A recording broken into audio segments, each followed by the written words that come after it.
Boa noite, internet. Boa noite, TEDx Blumenau. Antes de começar, eu queria pedir para o pessoal das câmeras, por favor, podem filmar tudo, mas não filmem as minhas mãos aqui, porque, como a Thalita falou, essa geringonça toda que vocês estão vendo, esse roteiro na mão, eu tenho esse privilégio, sou um privilegiadinho de ter um roteiro na mão, é porque eu vou fazer aqui ao vivo um episódio do meu podcast. Eu brinquei que é a gravação de CD ao vivo. E, aliás, quem ouve aí podcast, levanta a mão, quem ouve podcast, aí, muito bem, vocês fazem o ano do podcast no Brasil.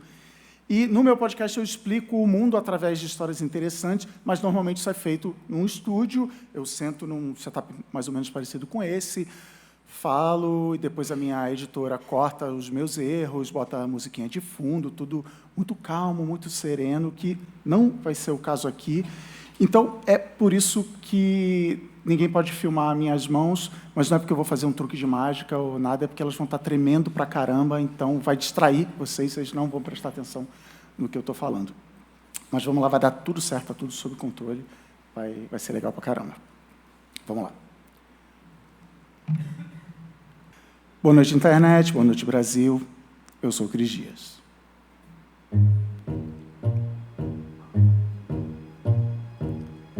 Teve essa mega cena gigante agora, e sempre que rolam esses super prêmios, até acumulou de novo, você deve passar um tempo pensando no que faria da vida com 100 milhões no banco, uma vida sem dar satisfação para ninguém.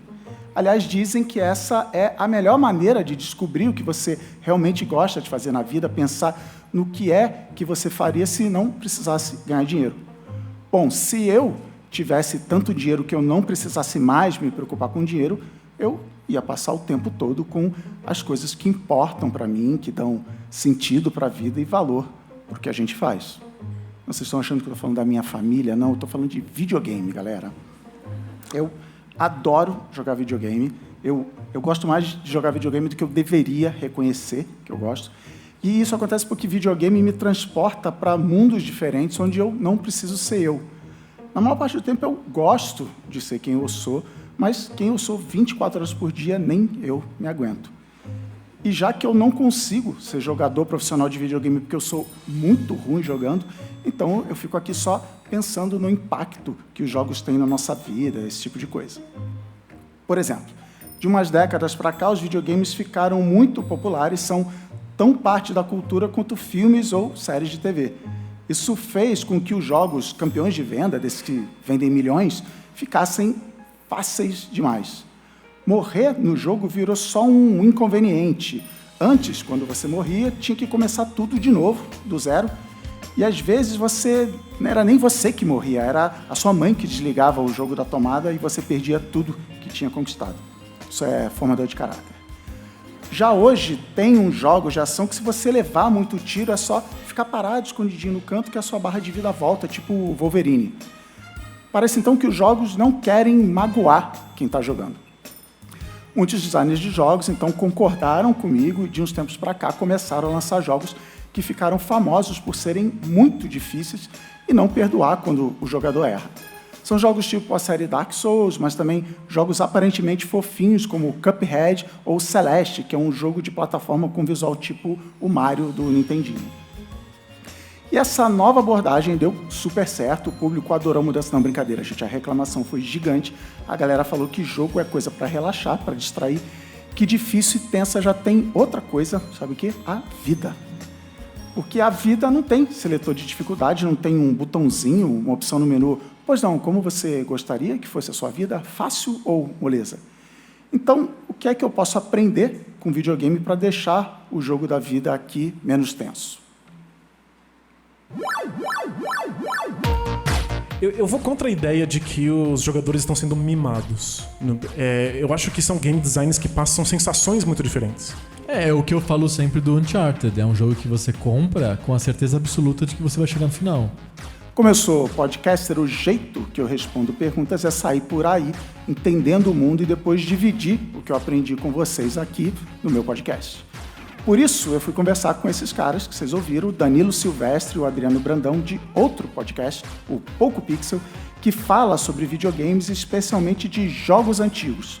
Porque se eu preciso de alguém para me ajudar a entender por que eu gosto tanto de videogame e o que eu posso levar deles para minha vida aqui fora, bom, são esses dois caras. A gente escolhe jogos porque eles são desafios controlados que a gente sabe que tem solução. A gente não pode pensar nos jogos como se a gente estivesse simplesmente aceitando um desafio bizarro e difícil e sofrido. A gente sabe que ele é resolvível. É que nem fliperama antigamente. Se você tiver o número de fichas, você termina o jogo. A criança, quando ela faz desafios pra ela própria, ela não faz desafios que ela não possa dar conta. Ela fala, eu vou tentar subir naquilo lá. E ela vai tentar subir e ela consegue subir. Ela não vai falar, eu vou voar até a lua. Quem estuda a mente humana, que não é o meu caso, eu só escrevo sobre quem estuda as coisas sérias, essa galera especialista fala que um dos ingredientes da felicidade na vida em geral é você sentir que tem controle sobre a sua vida. É meio saber que no fim tudo vai dar certo, que nem essa gravação aqui. E é isso que o jogo me dá, a certeza de que no final tudo vai dar certo, muito mais que um filme ou uma série onde você não tem controle nenhum, você é só um espectador passivo. Acho que é até o contrário. O filme tem uma sensação de controle absoluta, porque não depende de mim absolutamente nada. Eu posso até dormir durante o filme que ele vai chegar no ponto que o filme deveria chegar. O jogo tá no meu inconsciente que ele é controlado, mas ele me dá uma falsa ilusão de descontrole. Eu acho que eu vou poder morrer. Eu acho que eu posso perder aquela final da Copa do Mundo no FIFA. É uma insegurança que eu quero, porque eu tô buscando essa insegurança. Porque lá no fundo do meu cérebro tá dito assim... Mas é só um jogo. Isso, não pega nada. Não tem problema, pode ser assim. O filme é menos frustrante porque o filme acontece e tá tudo certo. O jogo, eu quero às vezes me sentir frustrado. Não ia ser legal uma vida onde toda vez que eu tentasse fazer uma coisa, eu fosse lá e conseguisse? Eu não sei. Que pensa se fosse assim em um videogame. Cheguei no chefão lá e plau, derrotei na primeira tentativa. Ia ser o quê? O jogo mais chato do mundo. Um jogo bom é aquele onde a gente aprende com os nossos erros. Um jogo independente que eu gosto muito, que é o Braid. E o Braid, ele é todo baseado num conceito filosófico, que é, se eu cometi um erro, eu aprendo com esse erro imediatamente, porque eu sei que deu errado. Eu preciso, além do aprendizado, ser punido por ele? Se você cai num buraco que você não deveria e morre, você já aprendeu. Você precisa ser punido? Você precisa ter que começar tudo de novo? E aí ele funciona com esse sistema de rebobina aí 5 segundos, faz de novo. A gente acabou associando na história dos videogames dificuldade com punição. E eu acho que a gente faz isso na vida também. Às vezes a gente acha que pra uma coisa valer a pena, pra parecer que foi legal, pra parecer que a gente aprendeu, a gente tem que ser punido, a gente tem que ter sofrido. O Braid é um jogo que mostra que a coisa pode ter valor, você ter orgulho do que você fez, sem que a punição tenha acontecido.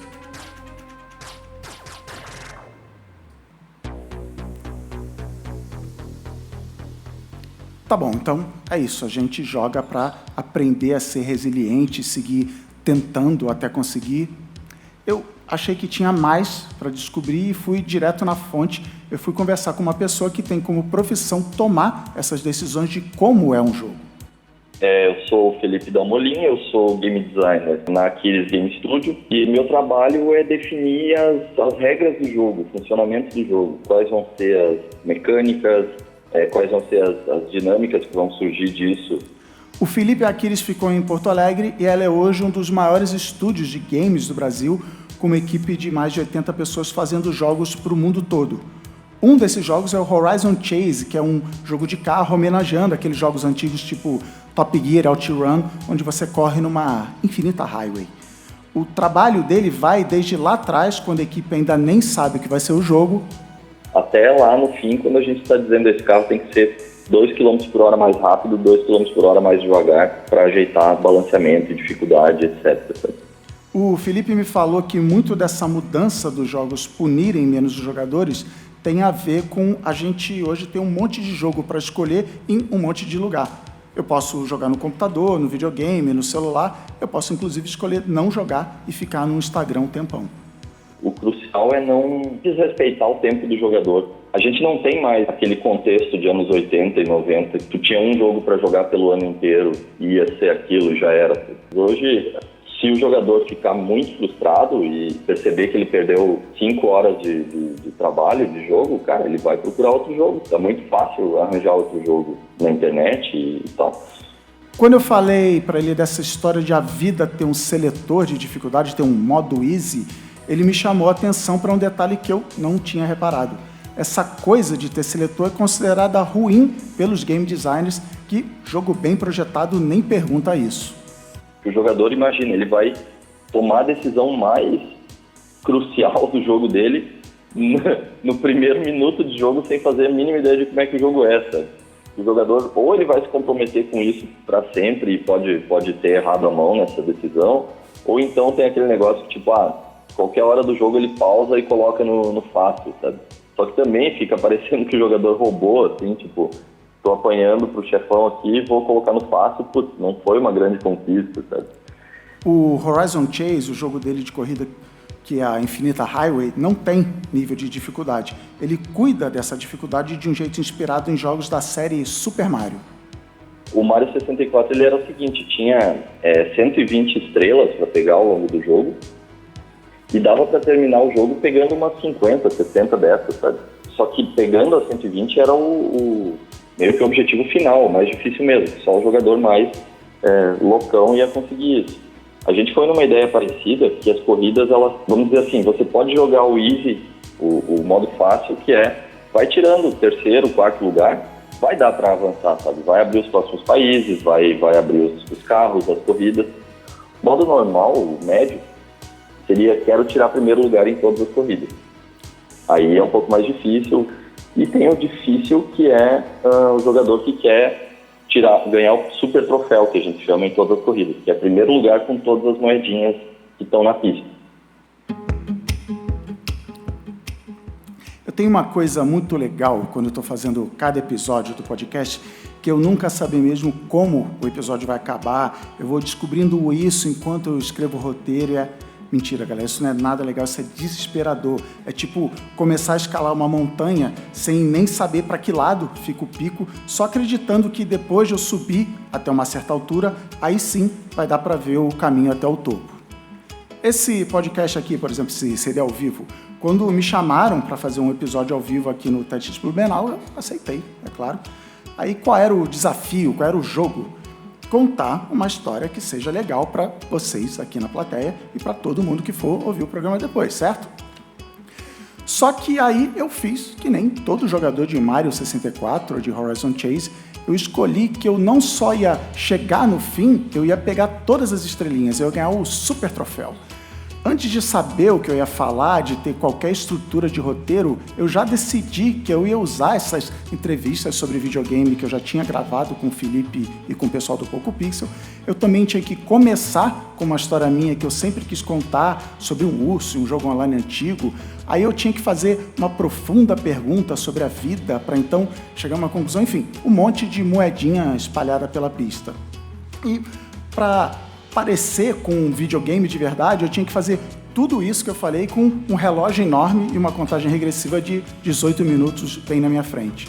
Isso não é nível hard, né, gente? Isso é nível pesadelo. Eu escolhi o nível mais difícil do jogo sem ninguém ter me colocado lá.